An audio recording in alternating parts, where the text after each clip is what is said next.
All right, now welcome to the Fly Nubian Queen After Dark. This is Athena with our lovely co-host today with another episode for you guys. I know last time we was bringing a lot of heat, but this time we might even bring a little bit more heat, a little Scotch bonnet, a little caliente today. So today's topic, before we get into all that, let me introduce our lovely host. We have Marlo Layson, okay, TV producer extraordinaire. Okay, she does film. She's all over on the internet, honey. We have author of Faith in Transition, giving us her sexy robe, bedhead hair today. Yes, red lip, honey. Our Leo Fire Queen, Erica Lewis. We have, yes, we have Return of the Mag, honey, Mr. Machiavelli himself. I'm back. With the Christmas tree. He got the Christmas tree out. I'm at the club. They got the Christmas tree in the back. You know, they do it over here. They be sliding down the Christmas tree. So that's how we do it. Listen, that Christmas tree look a little, it look a little struggle a little bit. It look a little. Hey, this is a Christmas tree. I mean, what can I ain't got nothing to do with that. Oh, okay. Look, not the Christmas tree struggling. Jesus. It looked like, I don't know. I don't know. Maybe he chopped that down himself. Did you have to chop that down by yourself? Hey, trees is hard to carry. I mean, I'm just saying. It need a little time. Gas station selling them, so I got one for the strip club. So got a good deal out of it. You know what? Don't grinch the strippers out of their tree. Let the strippers keep their tree. Oh my God! He got his 7-Eleven Christmas. Nobody been making it rain on the tree. I ain't been in a while, so making it rain on the tree. That's it. I hope I don't see anybody slide down the tree behind you, Big Mac, because I'm not gonna be able to take it. Oh my God! Look, Marlo, splinters and all. Pine needles everywhere. Pine needles, okay. Unmentionable. Listen, Big Mac said he ain't waiting on Santa to bring him no ho-ho-hos, okay? Oh my God. Make it work himself. Sound good here. You're right. I can't even bring my water with me. All right. So before we even get into what we even talking about tonight, honey, because I mentioned water, let's get into the drink of the night. So the drink of tonight, we have the lovely wife. All right, so the lovely wife, which is 3/4 ounce vodka, 3/4 ounce of Godiva chocolate liquor, and 3/4 ounce of raspberry liquor. The lovely wife. So given our theme today, change the title, y'all. It's called Kevin Samuels and Others Say Black Women Are Not Wife Material. Oh, you went all the way. You dug all the way in the bag for this one. Did I? Look, I know I ain't gonna be here long, so we might as well start with me. Listen, all right. My girl got number trigger words in this headline. Is it triggering? Is it triggering? The truth hurts. Oh, the truth hurts. So I wanted to, because that's, Kevin Samuels' Big Man idol. So I remember what I told. That's not my idol. That's my spokesperson. That's your spokesperson. Listen, he ain't saying much lately. He ain't saying much lately these days. I got his back. Brother, you might want to rephrase that. So audience, the question I want to pose to the audience is: are Black women wife material? All right, that's going to be the question of the day. Are Black women wife material? Marlo, I want you to go first because, Marlo, you have the experience on the panel now. So go ahead. Well, I am not all Black women, but I would say from my perspective, most of us are definitely wife material. I have been a wife before. What nobody tells you is that marrying another person is a very hard adventure to undergo, and there's a lot of preparation that you need on the front end to meet the demands day to day of being a wife or being a husband. But yeah, I think for the most part, most Black women are wife material, and I think that when we get into the specifics about how people define a wife and what a wife should be and what a wife should do, maybe the pool thins out a little bit. But I think, on the surface, most women are qualified to be a wife if that's what she wants to do. Okay. That's a good response. Erica, what do you think? Yes. I do think Black women are wives. I think Black women, we are a wife to many. We are a wife at work. We are a wife to friends. We are a wife to so many people. We forget to wife ourselves. We love on and enhance the lives of everyone around us, and then we leave ourselves depleted.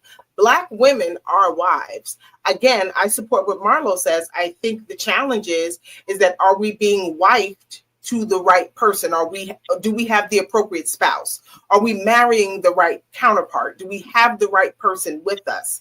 Just because I'm a great wife over here doesn't mean that the man that that I think is handsome or he thinks I'm good looking doesn't mean that we would make a great couple. And I think that's where the challenge is, where we don't delve deep enough to get to know the person and their wants, needs, and desires and see if it matches up with ours. I have more to say on that, but I'm gonna let Big Mac go. Okay. Return on the Machiavelli, honey. Return. Ooh, Joe. Oh, yeah. There you go. Oh, Big Mac was sweating. He was sweating before Joe. He was like, I don't know if I can hold it down. Because I got plans for Mac. I don't care if your bodyguard here. I got plans for you. Hey, Dr. Joe, it's nice to see you. How y'all doing? Ready tonight? All right. It's time to get busy. It's ladies dashing through the snow. You know what? Leave us so out of here. Laughing all the way. Mr. Joe, help your boy out. He over there with his communion juice over there. Help your boy out. That's that sandwich juice. Oh my God. I can't deal with y'all. Okay, all right. Speaking of which, y'all saw Glorilla just dropped a little Christmas song. I was like, listen, did Christmas come early? All right. Joe popped up at the right time. Big Mac, you up. Okay, we can't be distracted with Joe. Okay. Are Black women, in your opinion, wife material? Let me first say this. I know my mama Black. He's starting off with disclaimers. This ain't good. He got disclaimers. I'm interrupted. Oh, I'm rude as hell tonight. Let me pour my cocktail. You Black. Well, you Black. Your mama was Black. And I'm Black, so don't say I don't like Black women. But let's start off with this. Since Marlo and Erica said Black women are wives. What percentage of Black women are married? What percentage of Black women are married? Sir, we didn't come here for math, data, and statistical class. This is not macro woman economics. I'm going in this evening. Sir, the question was, regardless of what the numbers are, just because a woman isn't married doesn't mean that she's not a wife. Continue. Okay, so in the spirit of Kevin Samuels, God rest his soul, the great Godfather. And my representative, of course. If you how do you know representative is a dead man? Right, the legacy live on, Erica. The legacy live on. Okay, I'm gonna shut off my mic until I'm summoned. Wait, let me. But let me get to it because y'all try to distract, and I'm not gonna allow y'all to do that. So if you don't have a man and a woman, a wife and a father in the household where you were raised, how do you learn or how do you become a wife? Who teaching you to be a wife? If your mother wasn't married, how can she say she's a wife if she wasn't married? And if the father's not in the home, how do you know how to treat a man? Because your father was in the home, your mother raised you, and there's no man in the home. So where are we getting the idea that, and I know it's not all, of course, Black women or any woman for that sake, a wife. You have to be trained to be a wife. You have to see the examples.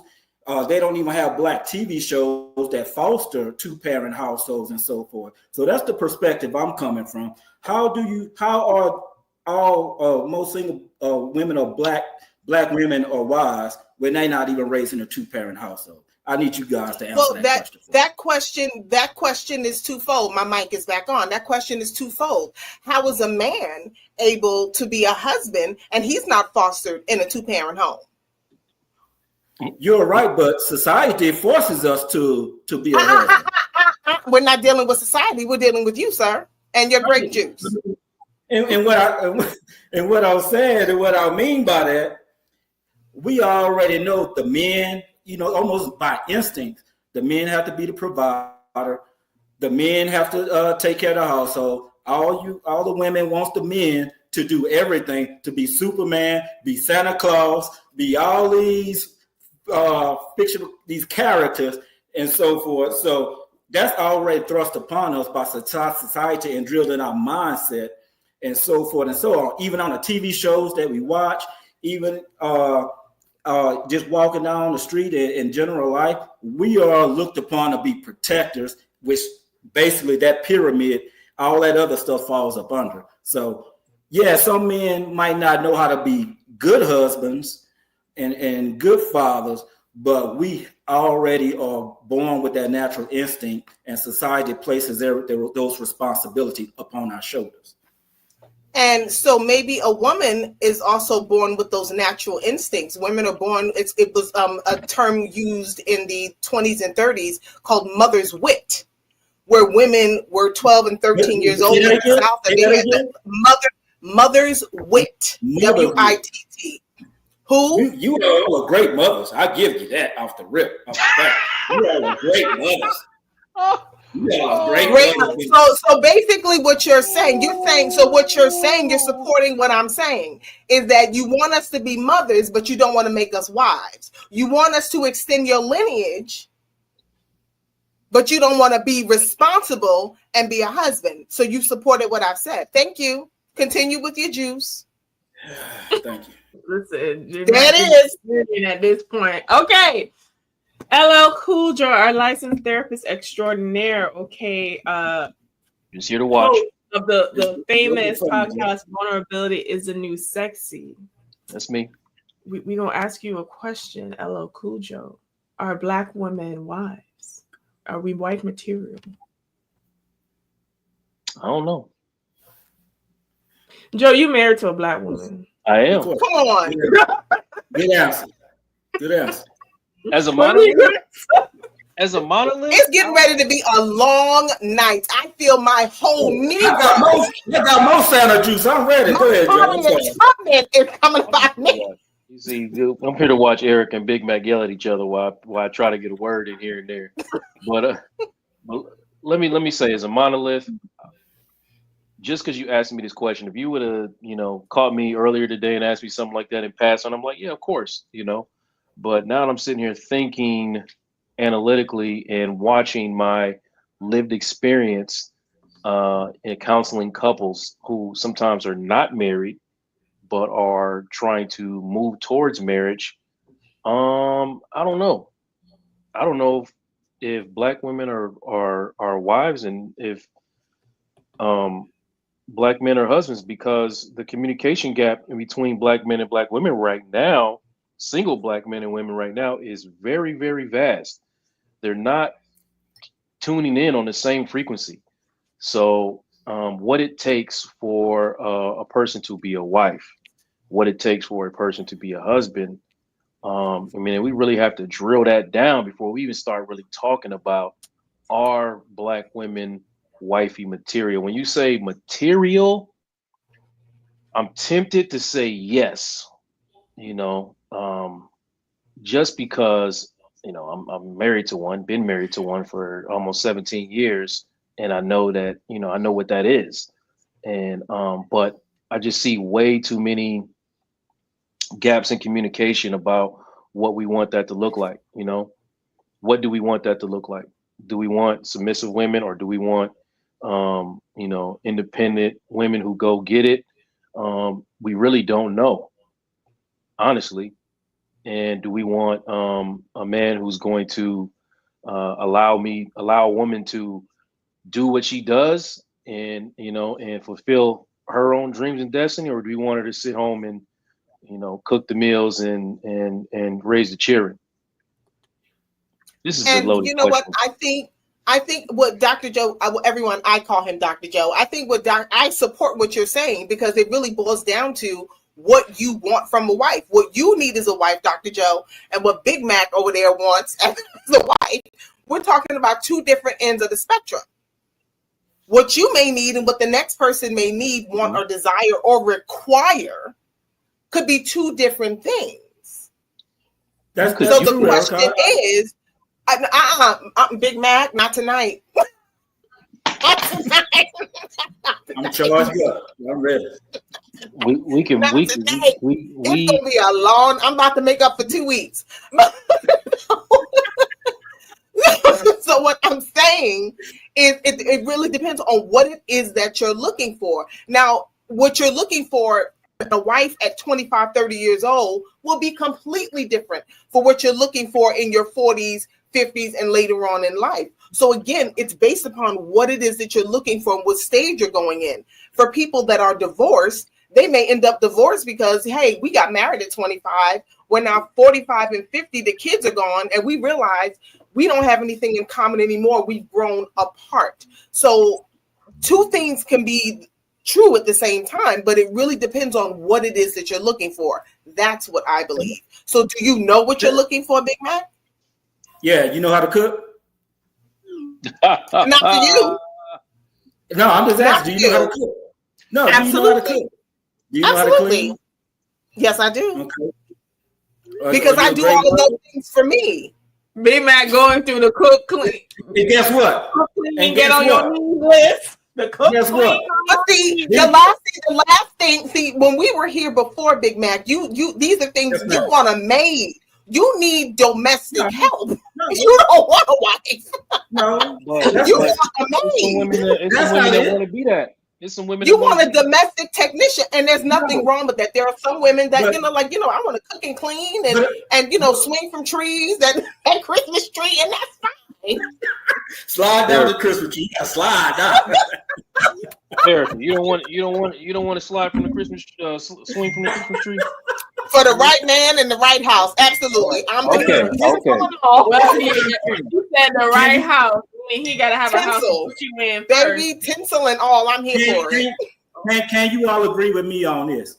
And today's women, and I know a lot of us think traditionally because of our ages and so forth and so on, but according to today's age, if I go get a 25-year-old, date a 25-year-old, do you think that 25-year-old will normally know how to cook, know how to be supportive, know how to clean, have seen all those things their mothers or grandparents, their grandparents have done? I mean, I'm not just, of course, I'm not, just forcing women to be in those type of roles. But if we go traditional, and most women want a traditional man, you have to be a traditional wife. That's all I'm saying. But why she gotta be 25? How old are you, Big Mac, that you are like? Let's bump it up to 30. 35, they don't know how to cook. They don't have cookbooks like the late great Kevin Samuels said. They don't have Big Mama cookbooks. recipes. They ain't Big baking. Mama. They ain't baking no apple pies. They ain't everybody trying to go to Mickey D's, the fast food restaurant, or go to Cheesecake and bring in the meal and everything. No, we're not doing all that. I need you to be Big Mama's hours, but you ain't got Big Mama's cookbook. See, Exactly. I think you need to change your circumference, Big Mac. On those cards. I need you to have the recipes, your grandma's recipes on them cards that's all dirty and faded and make me a doggone cake. That's all I'm saying. Big Mac, I think what you need to do, Big Mac needs to change his circumference of women because I don't think you're in the right community of women. I think you are frequenting the wrong establishments and meeting the wrong quality of women. You need to get out further away. Trust me, I've been to all kind of strip clubs and everything, so I know how they do. I like what Black Lexicon has to say here. Yes. To what you're saying now, conclusion, the best mate will complement your strengths and complement your weaknesses also. Absolutely. I agree with that. Good evening, Black Lexicon. Wise Shout out to Wise the Scholar. Marina and Lisa Ling all day. Okay, he like that ice, that rice, and that spice, apparently. Yeah, I mean, you know what?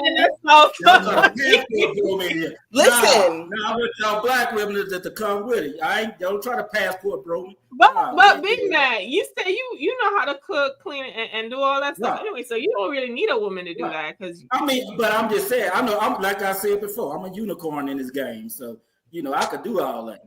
I could put 20 pounds on a woman easy, but can she put 20 pounds on me easy? That's what. Well, the question is, those are the things. If those are the things, Big Mac, that you are clearly expecting for a woman to bring to the table, what are the things that you're bringing to the table that match that energy of the cooking and the cleaning and the tree climbing? I'll bring the house. I'm not trying to climb a tree. On the house. Tree cut down the tree and bring it inside for you. So why are you always trying to climb a tree, Erica? Me and that tree, I can't let that tree go tonight.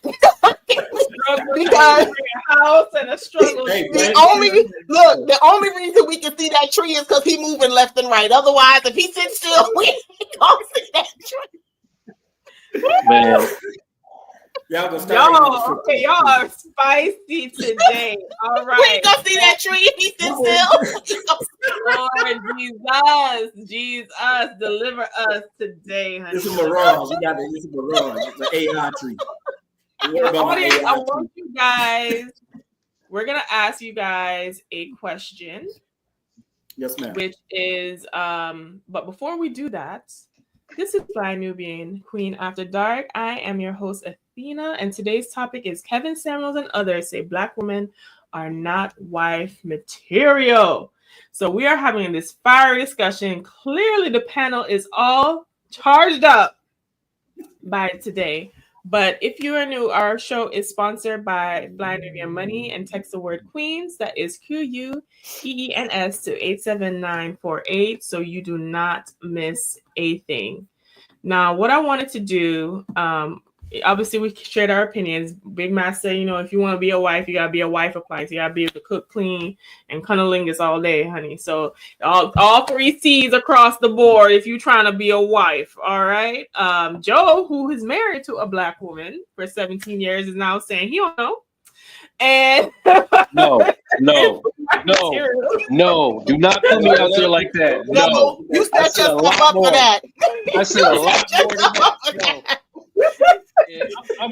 That's what happened. You set yourself up. She paraphrased. Asking me to be on this show. Just Joe, you got backup tonight. You said backup tonight, Joe. Go with couples and stuff on your couch. You said you don't know. You just said I don't know, and then try to pass it off like that's all I said. Like, but anyway, let's fit to the viewers. What did the viewers say? What did the viewers say? So we're looking at voice your choice, and we're going to see what the viewers of the Fly Nubian Money audience has to say. So the Fly Nubian Money audience, we put a poll up. Are women's lack of understanding of the role of a wife in marriage is the reason why the divorce rate is so high? A little bit over 50% say yes now. A little bit over 50%. Now, before I pan to the audience, because Big Mac looking like he been vindicated, honey. Big Mac had his arms wide open, honey. Like he seen like that Christ statue in Brazil. Big Mac was like, whoo, he felt like he was vindicated. And that statue's been struck by lightning about 5 times. Go ahead, I'm here. My God. Before we jump in, I want to play a video.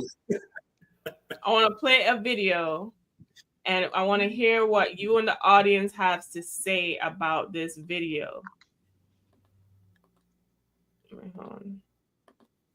Times, because in society they make you feel like you. Let's refresh this. They don't know what it is. And most times, because in society they make you feel like you need to get married and start a family, they choose the person that they like the most. Maybe even they love the most in that moment. But marriage is not something that should be based inside of, I like this person enough. They were persistent enough. They were romantic enough. Marriage, to make it in the long haul, has to be rooted in something real, like God, purpose, and alignment, similar core values. And so if you don't have that, a man really doesn't want to get married, but if he does get married and it's not rooted in the right things, she will leave. So a woman is leaving if she's doing wrong partner choice. And if the man is doing wrong partner choice, if we're doing wrong partner choice, then you shouldn't want to get married. Right. But you should absolutely want to get married if you are aligned with someone rooted in God, rooted in your purpose, and submitted to the mission of alignment for your life. In my personal opinion, into marriage, and now they are a wife, they hate the role because they don't know what it is. And most times, because in society they make you feel like you need to get married and start a family, they choose the person that they like the most. Maybe even they love the most in that moment. All right. So I wanted to touch on something that she said, which I actually agree with, right? And what she said was, when most women get married, or they grow up with the idea of wanting to get married because of the family and everything, but when they get into the marriage, they hate the role, right? Which is something I actually agree with. And the reason why I agree with it is because I don't think, and especially as a millennial in this panel and also observing different long-term marriages, I don't think we fully understand what the role of the wife entails and the amount of sacrifice women are being called to make when they step into the role of wife. And from my experience, talking to my mother, who's been married to my dad for 40 years, and other mentors of women who have been married for at least 20 plus years, my response has always been, how come the married women aren't letting the single woman know fully what it is to marry and stay with someone 20, 30, 40 years, and what sacrifices and things you're going to actually have to do, are being called to do in marriage? And the response, or what I've gathered, is that a lot of women are in marriages where if they were to let us know that, would be, ashamed of some of the stuff that they have to do to make those marriages work.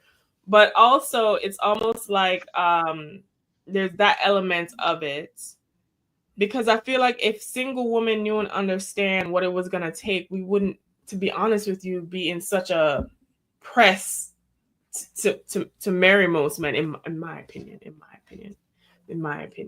But Marlo, as you know, being a wife, you had that experience in marriage and you're in a long-term partnership now. What do you think about her assessment of how women engaged in choosing partner choice, and the reason why when they divorced is because they made wrong partner choice and they hated the role once they got in fully in the marriage?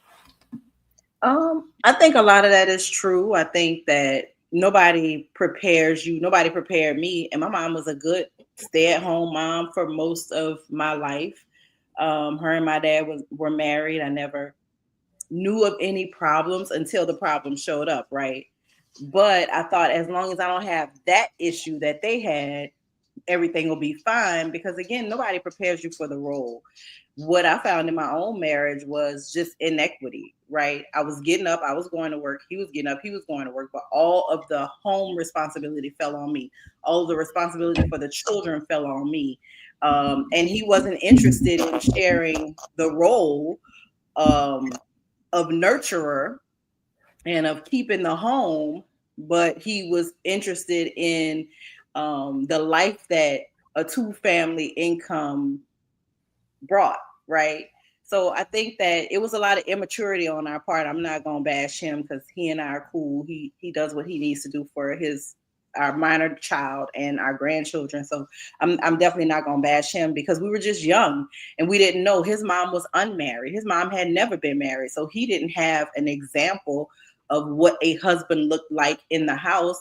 Actually, none of his aunts were married in a way that he could see a functional marriage, right? Can you say that again, Marlo? Both people got Marlo, can you say that again for the people in the back? I don't think the people in the back heard you. Could you say that again, please? The part about him not seeing what a husband looked like and yes, ma'am. Understanding yes, ma'am. that wasn't practice. Absolutely. And I mean, yes. I think it affected that, but at the same time, we had peer pressure. All of our friends were getting married and we were the high school sweethearts. And I think it's a lot of different things that were at play where you just think, oh, you get married and you figure it out. But it's a big, heavy role, and it's a lot of responsibility to be married, and marriage certainly goes beyond the wedding day. So I think we do need to share information, but it's the job. You gotta be ready to learn that person as they're changing and the waves. And I definitely married the person that I like, and then one morning I woke up and I ain't like him no more. And what you gonna do about that? You have to make a change, because it's not healthy for your children at that point. And we had 3, so yeah, I feel like and thank you for sharing your experience, and I felt like that provided so much value and context, right? I feel like the issue also is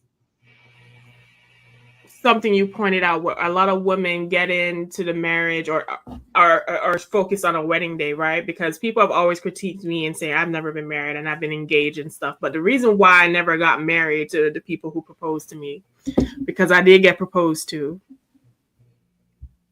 But the reason why I never went through with it was because I didn't feel like they would make the husbands that I needed, from the example that I had of my father. And I didn't think I knew if I would have married them, we would end up in divorce. If I could intervene right there.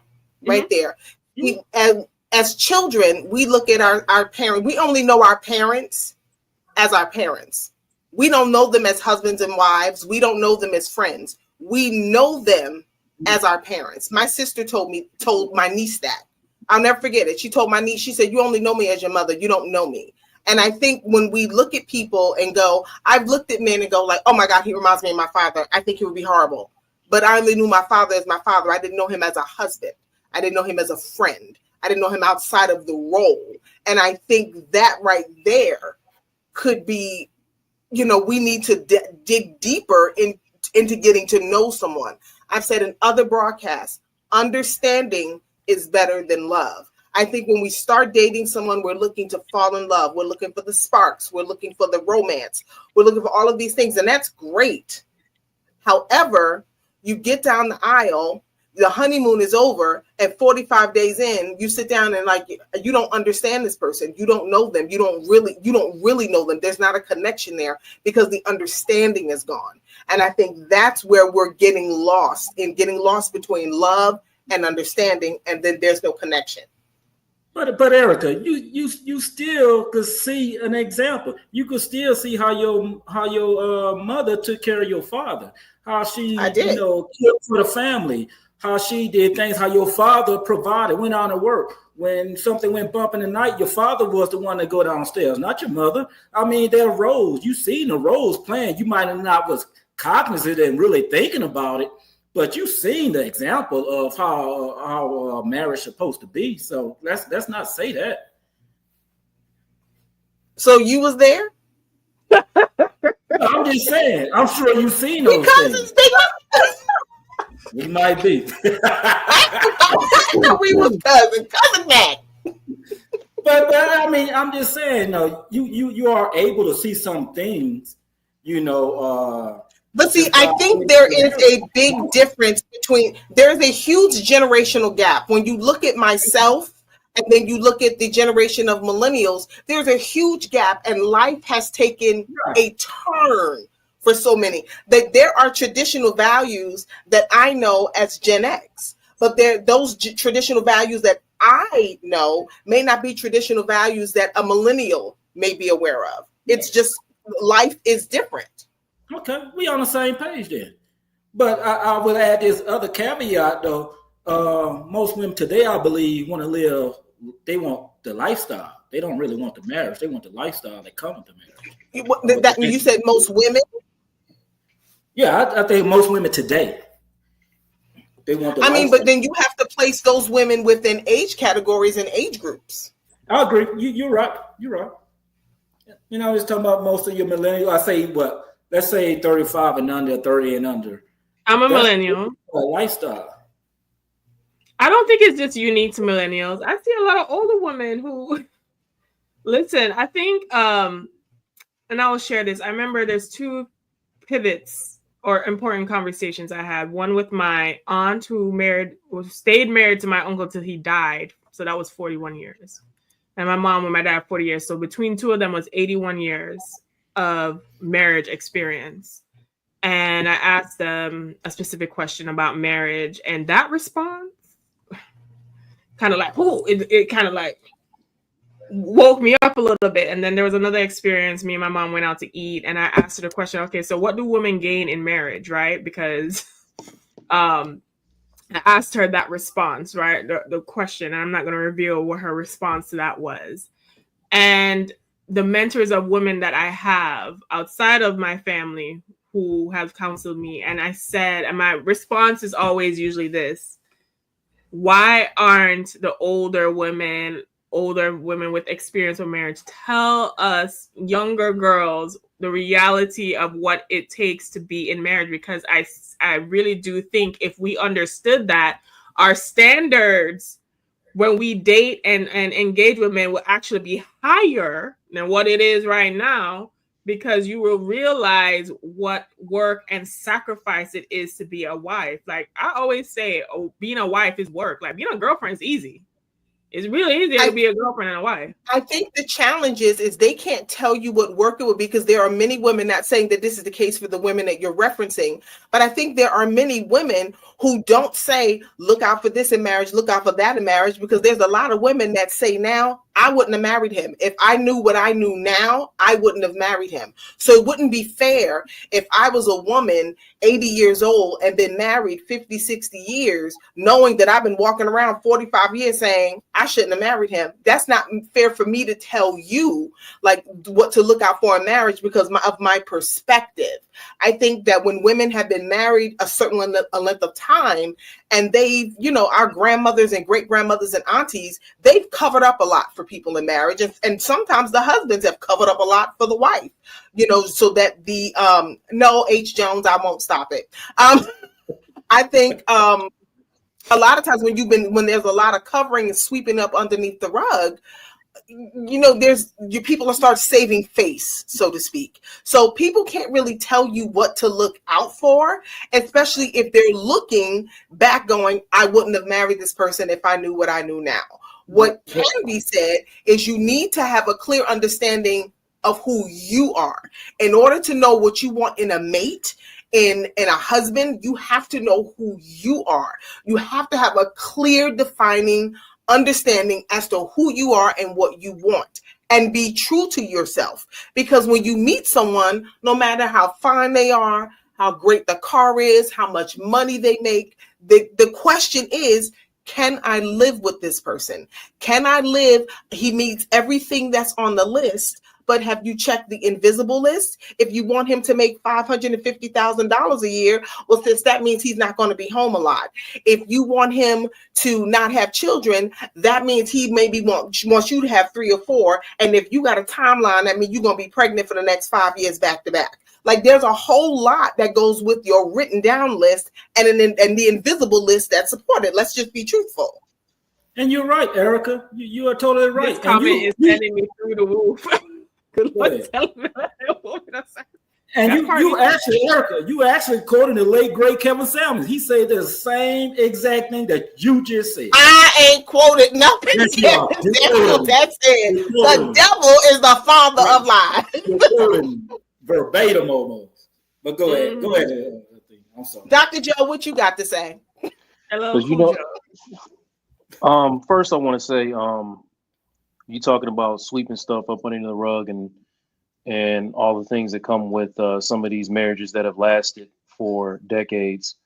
There's the terminology is what I have a problem with, because you keeping stuff private, which is part of what marriage is keeping things inside your home.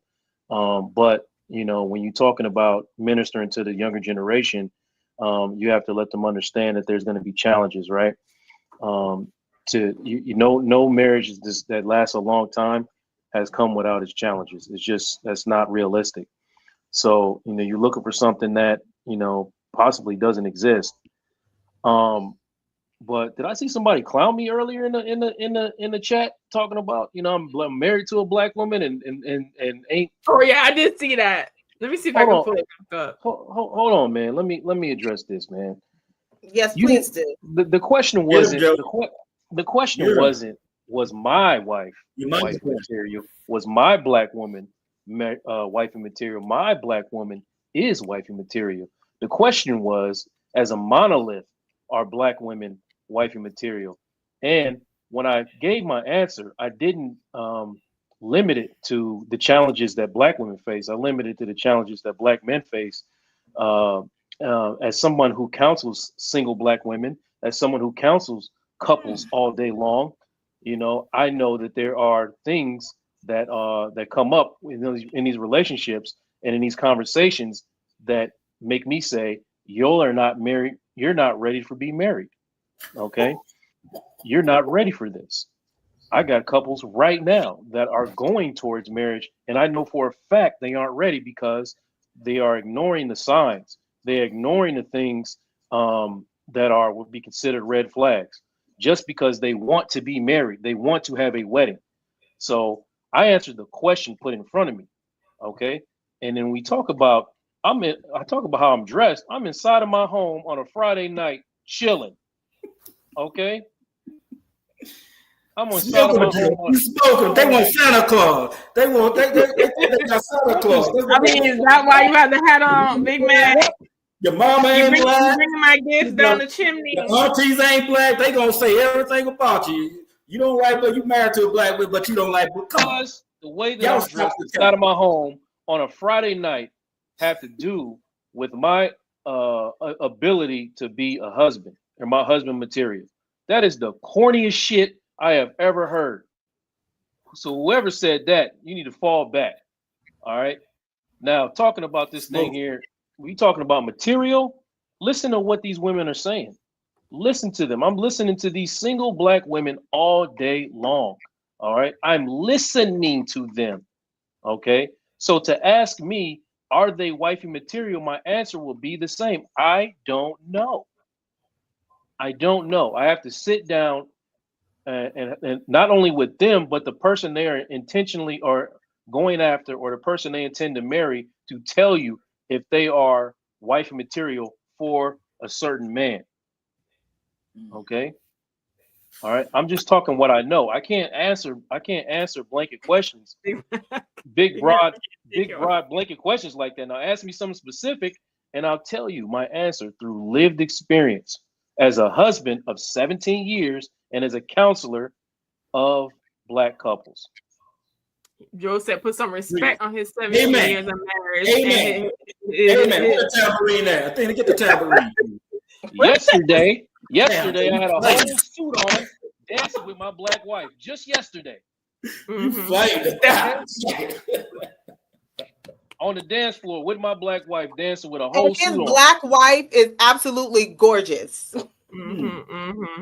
Yeah, Joe said gonna put some respect on his name. Listen, I want to touch on something that Joe brought up in his discourse just now, right? Our black women, you know, this is not even unique to black women, but the show is about, you know, black, so, you know, black women. We focus, I think there's an element of focusing on the fantasy too much, focusing on the wedding, focusing on the day, you know, looking past all, what does Captain say? Red flags look like Six Flags when you're feeling a brother, or you feeling that fantasy. I think there's a lot of fantasy with the wedding day and that moment and the ring and that day, and then but you have a lifetime afterwards. And I never looked at just the day. And I don't know if it's because I grew up seeing a long-term marriage. Like when I got engaged, I said the first thing we gotta do is premarital counseling, right? And so I had us in premarital counseling. I just felt like intuitively, I was like, I want to make sure that there's no blind spots we're overlooking. And to be honest with you, I felt like he was like a groomzilla. I felt like he was more focused on the date than me. So, but I do notice that with women that and Joe brought it up, that he counsel women, they seem more focused on the wedding and the day and all this other stuff versus seeing all the issues that are coming up in these sessions. Do you agree with that, Erica, that part of the things that at least the accountability women need to take for this piece of it is that a mistake a lot of us do make is focusing on that day? Or absolutely. A lot of women. When I was a personal trainer, I trained countless brides, countless. And the conversations were all about the wedding day. And most of the women that I ever trained, you know, I'm still friends with them. They didn't keep up with their wellness routine. Everything that they did up until the point of their wedding, they did not continue on as a lifestyle when they became a wife. And that right there is such a red flag, not for him per se, but for her. You have to take care of yourself as a woman first in order to be a wife, because as a wife, you're a nurturer, you're caring, you're doing all of these things for your family, for your legacy, all of these things. You know, he's outside toiling in the world and you're inside toiling at home. You have got to take care of yourself. So yes, women spend a lot of time preparing for the wedding day. And I'm telling you, if the wedding is on the 3rd, and by the time the honeymoon is over, you're looking at, you know, the 15th of the following month, you got the brand new house, everybody got cars, you know, cashed all the wedding checks and all the money's in the bank. And now you're sitting here looking at each other like, okay, we're going about what our regular lives look like. But nobody's had that conversation about what it's going to look like once we're married. Because when we were boyfriend and girlfriend, you went to work, I went to work, we hooked up, we came to the house, etc., back and forth. But now that we're married, what's it going to look like when we get off from work? What are our weekends going to look like? Because now when we were dating on the weekends, we hooked up on Saturday, we did that thing. And then Sunday you went to church. And then Sunday I stayed home with the boys and I watched football. And then, you know, we might connect and go out. And then we took trips every couple of weeks, or we did this every couple of weeks. Nobody typically has that discussion as to what the relationship is going to look like outside of the dating phase. Now we're married. Now we're home. Our day starts and ends together. So nobody's having that conversation. And I think that's where women are losing their footing when it comes to being a wife. I do. And listen, Marlo, because let's go to you, because, you know, I know we've all been chatting as an experienced wife. Okay. As an experienced wife, what do you think? Do you think that women we have that fantasy syndrome, that we focus on, you know, being picked and chosen and having the wedding day and the dress and the ring and getting snatched for the wedding, like Erica said, and all these other stuff, and not really focus on the marriage? Definitely. And I think it's probably even worse in this social media era with your wedding hashtags and all of this other stuff that doesn't matter, right? The marriage becomes a symbol of an event instead of like looking at it what it is, a long-term commitment. You're going to change. He's going to change. You're going to grow. He's going to grow. Sometimes that growth is going to be one going to outpace the other. And then what are you going to do, right? When he's growing and he's evolving, he's changing, and you're still in the same place and you don't know what your next move is, or vice versa. And that's the stuff that people don't think about. Those are the intangibles. That's what your granny can't tell you, right? Because when she was in a marriage, we weren't even talking about this. So she couldn't even identify what those feelings were, right? She just probably internalized and thought something was wrong with her. The same with your mom. We're the first generation. It's thanks to people like Joe, great minds like Joe, getting our minds straight, getting our focus straight, helping us to compartmentalize and separate the bullshit from the real shit. And I think in a lot of those situations, they just didn't have the language to even express it, right? So they can't give you game that they didn't have. They just glad they overcame, because at the end of the day, 40 years of marriage is an accomplishment. 50 years of marriage is an accomplishment. When my marriage ended, I did mourn my marriage, right? I used to have all these scenarios in my mind of, oh, what we do with the friends? Because I mean, we go back to 9th grade.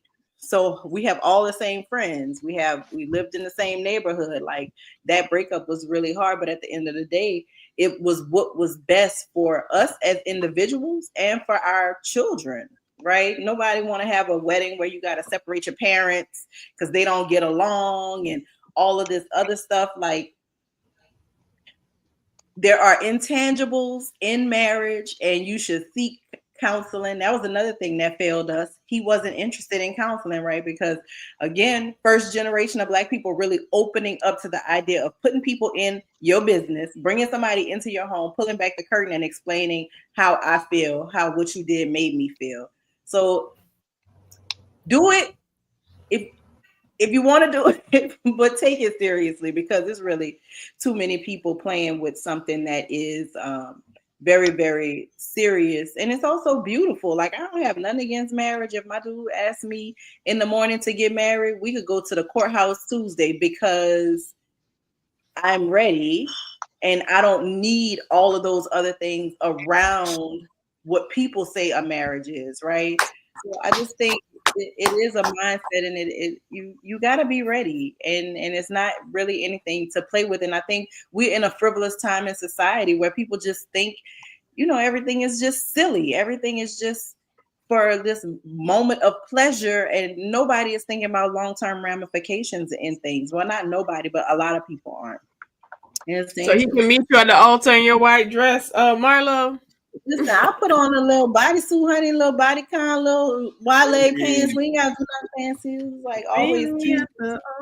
Oh, he can get you a Taboo ring, Marlo. Marlo was trying to say she can be low key, but she knows she ain't trap for you, Marlo. Don't let them mess it up for you.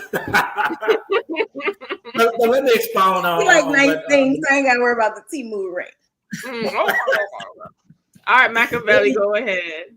I just want to expound on and touch on Marlo. You're absolutely correct. I love your take, and I mean, you're wonderful. But let me just add something else extra. And I seen in a comment where I believe Militia and H. Jones says something about going back to the Bible and those vows that you take. A lot of women I know don't look at that. And I know we all not all religious, but Big Mac got his cross on today, so he I shall avoid you, baby. But I just want to expound on that. And we don't go into that and take those vows very seriously. We get the church, we get the flowers, we get the preachers, the pastor, and we go in front of them and commit ourselves. And then, after you get into the real deal, then those vows are thrown away. That oath you took in front of Christ is thrown away. And I think a lot of women and men, of course, don't really, think about those vows. And I think there's something that can lead to longevity, when you accept those vows under God in the Bible and so forth and so on. So that's one of the things I noticed in the section. Yes, Kelvin Samuel was a great man, H. John. He was asking Erica. He was asking Erica No habla inglés. No habla inglés. No habla inglés. No English. Let me calm down for this. Let me calm down with the Spanish before they start fetishizing me, child. Listen, I have to keep that in the back pocket. I have to keep that in the back pocket. So, Mackie Samuel, is that a proposal? Are you inquiring to see if the goddess is available? Is that why you were asking the question? But I'm not. Everybody always think that I'm not just exclusive to West Indian Caribbean men. Even though y'all be hating on me, ADOS, FBA, United States of American soil. Mackie, she's a goddess. She transcends all ethnics and backgrounds and locations and everything. She's a goddess. Okay, thank you. All right, so the chat been heating. The live has been popping like fish grease. Okay, hot. So I want us to focus on what Kevin Samuels actually said now. So courtesy of Big Mac, he said in the footage, y'all, I had to, because that's his idol. That's the godfather. Spokesperson, representative. Oh, Erica. Don't turn your head. Erica. Actually, Erica, I'm gonna pan to you first after we play this clip. You're gonna be the first one on deck, boo-boo. So we're gonna play this clip and see what you guys think.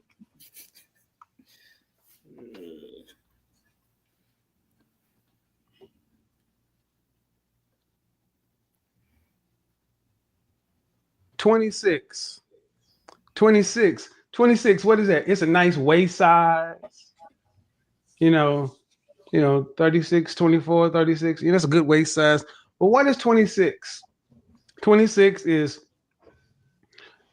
you should be celebrating your 1-year anniversary at 26 if you're a woman. But 26 relates to the percentage of Black women that are married. 26% of Black women are married. That means 3 out of 4 Black women will never marry in their lifetime. They will go from their mama's belly to the world to taking a dirt nap and never ever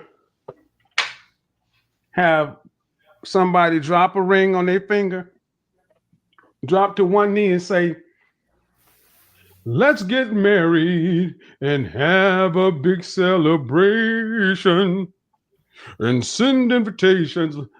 Go look up Larry Graham. When we get married, they will never have Larry Graham drop one of them on their finger. They're just not. 3 out of 4. Those are pretty dire odds.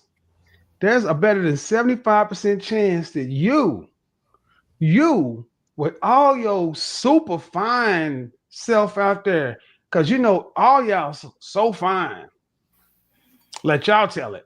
All y'all fine AF and would never get married. That's the stats. But see, what I need you to also ask, what's the second number? After the 26, what's the number under that? Because, the women over here, the FBI women over here, see, a lot of those women are going to be in that 26%. A lot of those women are going to be in that 26%. I got bleeping and bleeping. What's going on? What's up, Cargill? What's the next number? Come on, somebody type the next number for me. The next number is 80. Miss Fancy, 80. Tony, 80. Candace, 80. 80. Well, 26 relates to the percentage of Black women that will marry in their lifetime. But here's something. That 80% that 80 is the percentage of Black women who file for divorce for their husbands. What? Yeah, 80%. You remember that 26% number? Well, of that 26% of Black women get married, 8 out of 10 of them are running away from their husbands. And they're running away like this.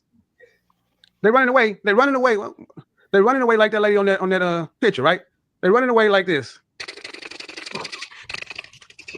Filing for divorce at a higher rate than the unmarried rate. Ooh, if 74% of black women will never get married, but 80% of married black women are divorcing, you got to ask yourself a question. If you are the lowest number married and you are filing divorce at the highest rates in the world, are black women any good at marriage? All right. So that is the question. Erica. Well, it seems to me like I'm sorry, Athena. It seems to me that the question is if 80% of the women are divorcing, if they're filing for divorce, the question is, it's not, are black women wife material? The question is, are black men husband material? Woo! Woo! That's the question. No, it's not. Yeah, man, go ahead. It's the question for me. That's my damn question. Because I don't like that little nigga anyway. I don't like his little ass anyway. Rest in peace, brother. No disrespect. Rest in peace. No disrespect. But I like his little ass anyway. So I believe in consistent energy. I didn't like him alive. I don't like him. Disrespect the Godfather. You're not going to disrespect Kevin. He out there my Godfather. MLK. He was my Godfather. But that's my question. If you think about it, if 80% of the black women are the ones filing for divorce, would that not mean that the women are not getting what they need out of the marriage? No. Because it seems as if, and this is just me, correct me if I'm wrong, I'm willing to be corrected. It seems as if when women don't get what they need out of a marriage, we decide it's time to dissolve. When men feel like they're not getting what they need out of a marriage, they find it's time to cheat. I think there's something with that. Okay, I hear you. Oh, we having church now. Okay, love offering time. So we go back to the I can pass the collection plate now. Where's the tambourine? I need the tambourine. Shimmy, let's get the ushers out. Let's get the ushers ready to pass the collection plate. Hallelujah! Head of the most shot.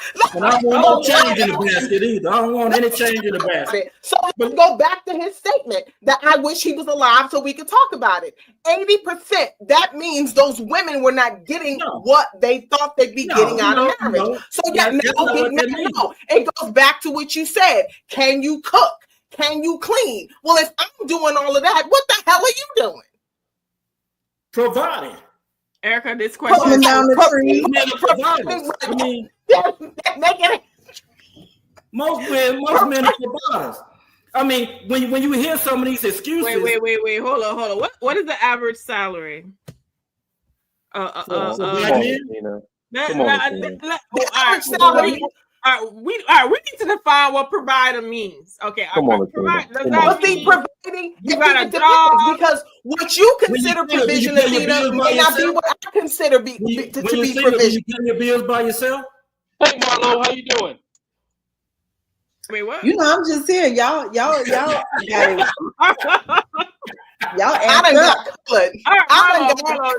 a cool head. You rational, right? We're all rational, but you always, calm us down when it get caliente, right? So I'm gonna ask you, because I know the definition I was ready to pull, but let me, coming from me, everybody get all tense. They get all tense when I say this. Can you define for us what a provider is? Because men love say we provide, we provide, and we provide. What is that, Marlo? A provider is I ain't got to worry about it. To me, my definition of a provider is taken care of, right? And if it's not taken care of, there's a proactive conversation about why it isn't taken care of or why there's a delay on it being taken care of. A provider is, a protector, right? Because if you provide and you're also protecting, that means I'm safe, right? I'm safe from these people come and turn off my electric.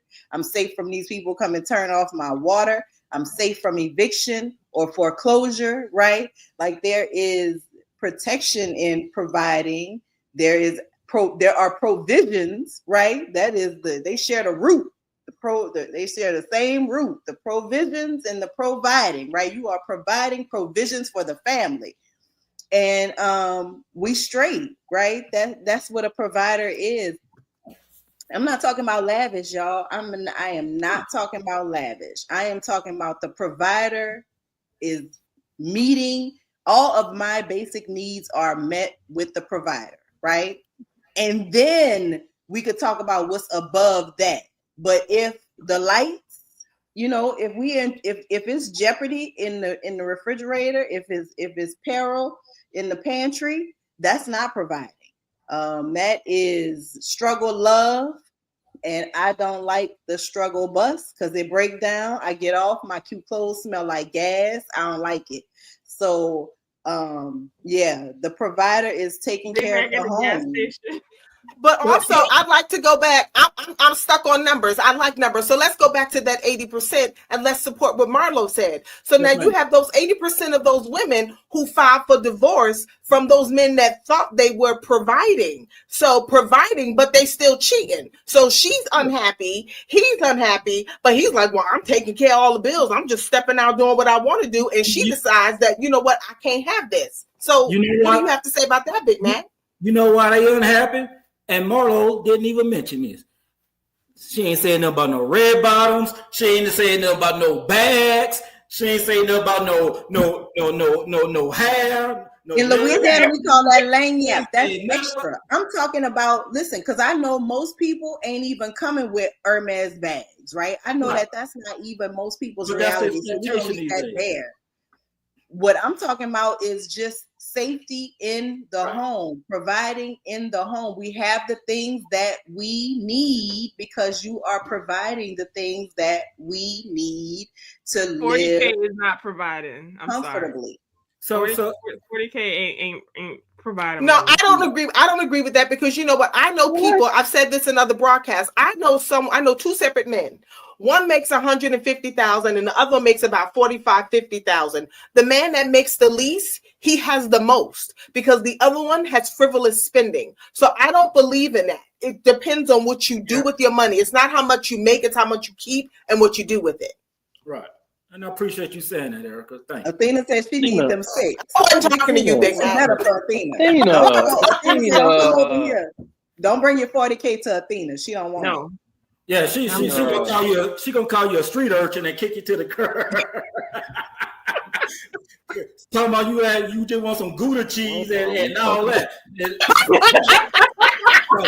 You gotta be. That's what I'm saying. You gotta be 6 figure. You gotta be 6 inches, 6 feet, 6 pack, and also you gotta be Santa Claus. That's why I got my hat today because I knew I was gonna have to be Santa Claus on this broadcast. Come on, Santa, chimney. You bringing slider? When I come to live, I'm bringing cold to a lot of these doggone women out here think they wifey material, so they don't get that. Only the wives get the most. Only the wives get the most. Always remember Lord. All right. So, Joe, can you respond to this since you have all the experience, the 17 years of marriage, and also doing this couple work? 80% of the women left because they were bored or they didn't feel fulfilled. Is that true, Joe? Is that what you've seen in your experience being a licensed therapist and counselor? I think that, first of all, let's talk about the men and what most of the problems with the men in relationships that I come across is that they feel inadequate as men. And it usually has nothing to do with their marriage.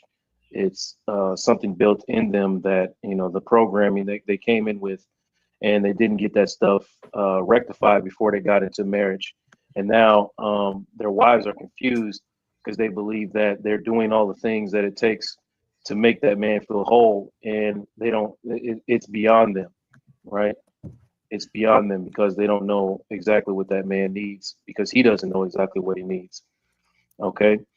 Now the women I'm noticing they're getting into marriages because like you talked earlier, they want to be married and they don't understand, they want to have a wedding and they don't understand what all comes with that. And, they'll ignore a lot of things, a lot of red flags because they don't want to be, part of the narrative that says, we're going to be single for the rest of our lives because, basically as it gets older, it gets harder from what I'm recognizing for a lot of women to find the person that they're supposed to be with. And they don't want to be a part of that. So they ignore a lot of red flags. Now, let's talk about my personal experience. I wasn't, I just knew I wanted to be married, but I didn't understand what that meant. So, a lot of the things that happened in my marriage came about because my wife was patient with me and she understood that, that, she was building on something that was greater than what it already was. And so did I. So we were able to work through those things. And based on what I'm looking at, it looks like we got really, really lucky, right? Because we're willing to work through whatever it is that we got to work through for each other and constantly build and grow. I am not the same man that I was 17 years ago. She is not the same woman that she was 17 years ago. And who knows if those two people would even want to be around each other. But I don't know about this 80%, like 80% of women, is that what he said? 80% of women end up divorcing their spouses. Is that what he said? Yeah, he basically said they wreck their own home. That's his words. They wreck their own home by filing for a divorce. Yeah, so I don't know about that.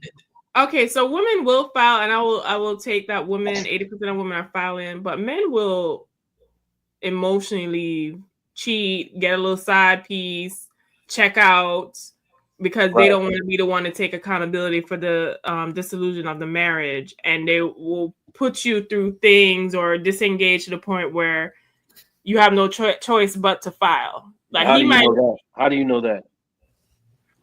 From experience. From you've been divorced? No. Okay, so what experience are you talking about? From what I've seen. From what you say, that that men leave because they don't want to take accountability for the dissolution of the marriage. Is that what you said? They will, just because the woman files doesn't mean that she takes all the blame for the marriage ending, because he may not go right down to the court and be like, all right, I'm done, I'm gonna file, but he'll be like, all right, I'm not invested in making this work anymore. I'm gonna cheat, I'm gonna get me a little side piece, I'm gonna not care, I'm just gonna disengage completely. See, and then I think a lot of women end up getting divorced, and we didn't finish watching his clip, and I'm not sure if he broke down what the age groups were of those 80% of women, but sometimes women just they don't know what to do. When you don't know how to communicate, you didn't start off communicating, you didn't communicate after the wedding, you didn't communicate in the middle of the marriage, you didn't communicate after the first 2, 3, 4 kids, and now you just don't know what to do. They think that is the end all be all, that the answer is divorce, when the answer could have been just getting a Dr. Joe. The answer could have been, let's just sit down and have a conversation, and it just got out of control. So I think a lot of times people are using divorce as the answer for fixing a broken problem that honestly could have just been a conversation, but they didn't know how to do that. And before they get the divorce, they lean into all the things that y'all are talking about. They'll cook more, they'll clean more, they'll try to do more sexual things instead of setting a boundary for that man and say, if you don't work on the things that I need you to work on, I'm either going to leave or, there's going to be some type of consequence for your actions. Not me trying to be a better woman, because that, you're already enough. You're possibly already enough, but you not setting a boundary is causing confusion. It does just as much damage as the things that Athena's talking about, checking out and all that. You got to set these boundaries, man. You have to, and you have to make that man get into counseling, or you leave before it gets bad. You're not going to do keep your marriage together by being more of a woman. That's not how it works. Hello, baking from scratch, doing all kind of off the wall, like just leaning into, as the children say now, the divine feminine. And at the end of the day, none of that matters if the root cause, right? Like it's like a sore. That problem in the marriage is like a sore. You don't clean it, it don't scab right, it's not gonna heal right. It's gonna get infected, you're gonna nasty pus. That thing might stink. Now you gotta get your leg cut off. Like you've gone so far out of your way to not take care of and address the real problem at hand. But a lot of it is what we won't admit, which is that we don't know how. right? And Okay. if we've been taught for so long that going to see Joe means that something is wrong with me, not that we want to make everything right with our marriage, but something is wrong with our marriage if we need this intercessor to come, right? And I think that as our attitudes change about mental health and mental wellness, I think that our marriages, if we get back to marrying at higher levels, I think our marriages will be saved by us changing our mindset. But because we don't learn to argue, my parents used to go lock their crazy ass up in the shower to argue. I never saw those people argue in all of the years. I thought they was going to be nasty. They actually were going hashing out their damn problems in the shower. And it wasn't until they were just in there for these super long periods of time. And then when they would come out, they didn't look happy like what I thought they were in there doing. Then I realized, oh, this is how they argue, right? So I wasn't seeing them have problems and complications and work through their shit. But I also didn't understand how to have a healthy discourse about this very important relationship. And as a result of that, when we did argue, I shut down because I didn't think that we should, as a couple, have conflict, because my parents were going locked up in the damn bathroom and not letting me see even the littlest amount of like disagreement between them. So I think it's really a learning process that you have to want to go through. The way that you want to advance in your career, the way that you want to advance in your education, the way that you want to advance socially and financially, you got to want that same kind of, you got to put that same energy and effort into your marriage. And if you don't, you're going to end up filing those papers. And in terms of me, I didn't file. I made him leave. I asked him to leave. And I told him once it was obvious that we weren't going to get back together, I was like, when you are ready to divorce me, I'll know. And he called me on the phone and he was like, you're going to get some papers in a couple of weeks. Okay, cool. Because I knew we needed that time to break up. And you can't let nobody tell you how the dissolution of your relationship should look, because it's going to look different for all the people. But you got to, at the end of the day, do what's best for you, because a toxic relationship damn sure is not serving your children or your family around you. Everybody is affected by that. Mm-hmm. Do what's best for you, man. So before we continue with the rest of the evening, because it's hot, hotter than fish grease, I'm going to do a vote on what we're going to do as a panel. Do you guys want to play Taboo or I Do? Or do you want to finish the second part of Kevin's video? And we can do Taboo or I Do. All right, we're going to vote. So all in favor of Taboo or I Do, raise your hand. All in favor? Okay. I'm gonna vote. We want to Taboo or I Do. Everybody. Big Mac want to hear that Kevin Samuels. Kevin have y'all straight. I already knew the word. I already know the word. Yeah, I'm just trying to share. Look, Big Mac, for Christmas, I'm gonna get you a Kevin Samuels set. I'm gonna take all his audio works. Big Mac got Kevin picture in his living room, child. Yeah, I got a mural of him and everything. Oh, you have a tattoo too, Big Mac? You got a tattoo? I ain't gonna take it that far. No, his elf on the shelf is Kevin Samuels. He got his little Kevin Samuels elf on the shelf. All right. All right. So to round out the show, we are going to play Taboo or I Do. Taboo or I Do. So for those of you who may be new to the show, because I know a lot of y'all tuned in because Kevin Samuels' name was in the title, child. Because it's the most views live we have gotten, honey. We play a game called Taboo or I Do. So we will pose a question to the panel and to you guys, the audience. And you guys will say taboo if it's a hell no. And I do if it's a hell yes, right? So do I smell Kevin Samuel hater? Why you don't like someone who I tried to help? I think without him, y'all wouldn't have a podcast. Jesus Christ. Damn. Good night, H. Jones. Have a good night. Have a good night, love. You have H. Jones. It's always the people with no picture up. Jesus Christ. It's always them. It's always them. Anyway, Taboo or I do? First question. Would you stay in a marriage solely for the sake of the children?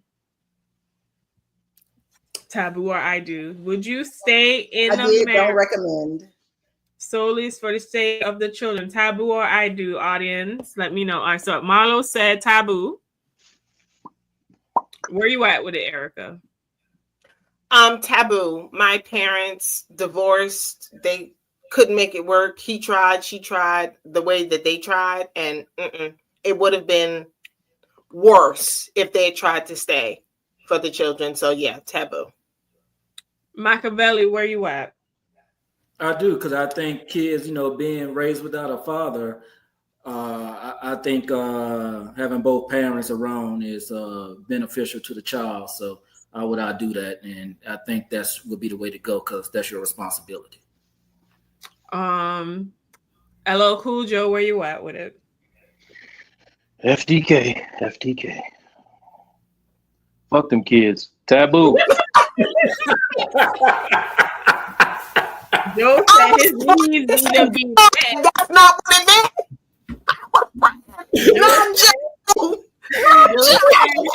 Knees need to be bent. Y'all got Joe going hard tonight. Listen. I was not ready. That's my fault. I'm sorry, Dr. Joe. Deuces. Them kids. I'm out of here. Would you marry someone who insists on being the sole decision maker in the household? Taboo or I do? Taboo. I'm taboo too. I need some. I'm not saying that every decision I need to be involved in, but I need to have my. Well, wait, that question. I have a question. I have a question for the question. I know it's either yes or no, but does that mean we have a discussion? If we discuss it, and then I'm like, well, he knows how I feel. I know how he feels, and I'm like, all right, well, you make the decision. Is that it, or do you mean just making the decision? I'm not involved, and it just goes off, and then it's like, well, I didn't know anything about this. Is that what you mean? Regardless of if there's a decision, a discussion beforehand or not, they have the final say so. That's what that means. The final say so. You know what? I do. I don't have a problem with that. I think if we want men to be the head of household, yeah, go ahead and be the head of this household. Go ahead, make a decision, but live with your decision and stand with it, and live with your decision. Stand on business. So yeah, I agree with that. I do. All right, Machiavelli, where you at with it? I'm gonna go against what Black Lex said, because if you getting the results, I could roll with you. I'll let you make all the decisions. You getting the results, so I do. But you got to get the results. LL Cool Joe. Yeah, I'm gonna second that with Big Mac. You getting results, man. I'm cool with that, man. I'll take some of that pressure off me. I'm with it.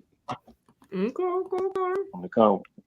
That was your damn idea. I don't agreed with the. I don't agree with their responsibility. Don't tell me that. You the one that said we should do that.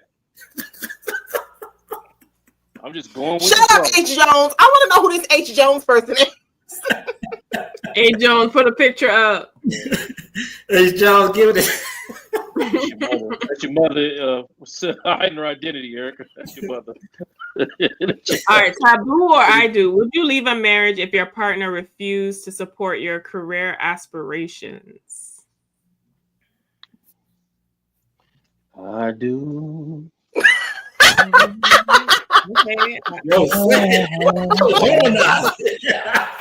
Okay, Marlo, where you at with it? Oh yeah, this is a nuanced question, right? Because he don't support it, but is he providing? Because if he ain't supporting it, but he's also providing, I could put my career aspirations on hold, or I could, forever be wondering what happened. But if he ain't providing, I'm going to get it, because who about to starve is not me. Erica, where you at? Sound like a divorce. Listen, I told y'all it's multifaceted. That Negro said no New York for me. Let me see the question again. You know the damn question. No, the serious thing. Shut up, Dr. Y'all. Would you leave a marriage if your partner refused to support your career aspirations? Would I leave a marriage? Career aspirations? Yes, you would. Don't even say you Erica would. always thinking hard on these questions. I have to think. Always Because thinking. because you know what? I like to dive into a You've been question. out here saying "fuck the husband" all night. I'm a writer, so I dive into stuff. I mean, support me how? You know what? Let me think. Would I leave? Probably would. Yeah, I probably would. Oh, yeah, you would be I gone. do. I probably would. Machiavelli, where you at with it? I do. I will leave because I know what I'm trying to do gonna get us to the promised land. And if you can't get on board and support from there, then hey, I'll go to the promised land by myself. So if she said no more strip club, no, you ain't working. No at more the strip club trees. no more, Big Mac. Hey, you got to see how they slide down these trees. I don't know. Where are you, LL Cool Joe? Gas station management program. He trying to, he moving on up. 3 weeks. I'm trying to get into the gas station management program. Gonna be in charge of 2 gas stations by next year. Hey, that gas be free, man. Come on, district gas station. All right, Joe. I'm staying. I'm leaving. I'm out of there. Ain't no way in hell. You leaving? Ain't no way in hell. Because that. Listen. If you're, I'm a purpose-driven human. So if career aspirations are in line with purpose, and if you don't give me my purpose, I'm not going to be happy, and neither are you. So, and I'm hoping I'm with somebody who's also purpose-driven. So I wouldn't ask them to give up their career aspiration. Now, if your career ain't in line with your purpose, you can go and get that up. You can go and get it up. And I think this is our last question. Would you marry someone who demands a prenuptial agreement, taboo, or I do? That's fine. I do. I do. What's yours is yours. What's mine is mine. Who has to sign it? Max say he don't know. Yeah. Look, Athena, you signing the prenup? Athena, this is on Taboo. With me, I don't care about prenups. You could take, hey, we get married. You could take what you want. I'm gonna be all right regardless. I would sign up. A prenup to me is just like you agreeing on things. Now, would I sign a prenup that would say I'm destitute after this marriage? No. But if it's reasonable, I would sign it. No problem. Listen. If I was to blow up and make it really, really huge and have a lot of earning, I know that I wouldn't have gotten that without my wife. So if she was to leave and she wanted to take what she earned, then I would let her take what she earned, because I just know at this point in my life, ain't no way I did anything without her. So she I agree. I'm a fair-minded person, so I mean, I'm not tripping on no money. Just don't try to abuse me or nothing like that. So Big Mac. So at this stage in the game, right? Because Mr. Ballman sweater and everything. If you were to get married, would you insist upon a prenup? No, because there's certain things I stand on that a prenup not going to do anything regardless. So that's just how I am, and I'm very fair. So, and you what? Big Mac, I'm very fair. No, you ain't gonna take it all. I say I'm fair. We gotta bring out what fair mean, because sometimes fair he said, "I'll give you $5 up there, $5." Right. I give you $2. You ain't have me like Tyrese out here crying either, so I promise you that. Yeah, listen, I would have no problem signing a prenup, because at the end of the day, I know I'm not looking at a man in a certain way. I'm not looking to like drain somebody of all that they worked hard for. As someone who is working hard to build a successful enterprise, I understand what goes into putting that much effort to amass success and wealth. So I wouldn't, my goal is not to drain someone or to financially abuse someone. But I will say this: if I read a prenup and it got nonsense in there, I'm going to take that as a reflection of character, and a reflection about how you feel about me. So if I'm cutting myself off, I'm committed to you, loving you as a woman, pushing out your waterhead kids and all of that has to come with something. So why you laughing? Waterhead costs double. Oh, okay. Waterhead. Listen, I need my push gift. I need my snapback money in case it don't snap how I needed to snap. Snapback. Ain't no man getting no snapback so somebody else can have. Okay, I need my snapback. I need to be well taken care of. But as long as you take care of me, it's all good. Oh yeah. But all right, y'all, this was a little spicy top. I know it got a little heated in sections, but we landed the plane back onto a soft landing. All right, Big Mac was getting hot in there. Listen, you know, if the lightning was gonna strike the tree and the house was gonna burn down after a second. I had to remember my mama was black and everything, so you know, hey, it's all love. You know, I love you, ladies, Erica. You know. Love you too, Big Mac. Oh, don't go. Oh, they love this episode. If you love this episode, make sure you hit that like and subscribe button so you do not miss when we go live, honey, because clearly After Dark is where it's at. Make sure to text the word Queens, that is QUEENS, to 87948 so you do not miss these lives. After Dark is our own private spinoff show that comes on 10 p.m. Eastern Standard Time on Fridays, where we discuss the spicy after dark topics that we can't necessarily say on our normal day show. We appreciate you guys and love you guys for joining us. Well, he said next time a woman's pedestal is too damn high. No, it ain't. No, it ain't. And that is the reason why 80% of us be like, oh, hell no, we got to only 20% of us set the pedestal where it was supposed to be at in the first place. Actually, the pedestal level is fine, sir. It needs stilts. Sorry. It needs to be like one of them New Orleans homes that'll be propped up on them. Get some leg extensions on those footstools, please. Okay, extensions, pedestal, still everything. All right.